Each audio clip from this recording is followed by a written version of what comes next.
Hello everyone, in this video we will learn how to enable inventory tracking of items in Zoho Books. So let's start, open your Zoho Books and here you can see just go to the left hand side here you can see the all option, click on the second option items.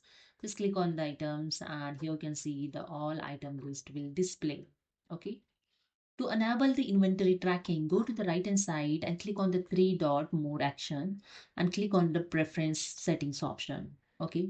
And here just drag below and you can see the inventory, enable inventory tracking option. Just click on this box and you just inventory start date mention here. Okay, just click on it, select your date. Okay. You can see there are three options here available. Show an out of stock warning when an item stock drop down 0. Okay, if you want to show it, just click on this box and notify me the item's quantity reach the reorder point. So just click on this option, notify, mention here your email address. Okay, track landed cost on item, just I click on. If you are looking for advanced inventory management feature, integrate with the Zoho inventory.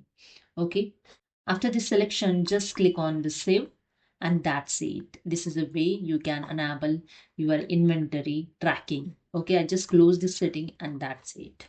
So hope you understood. If you like this video, please subscribe. Thank you so much.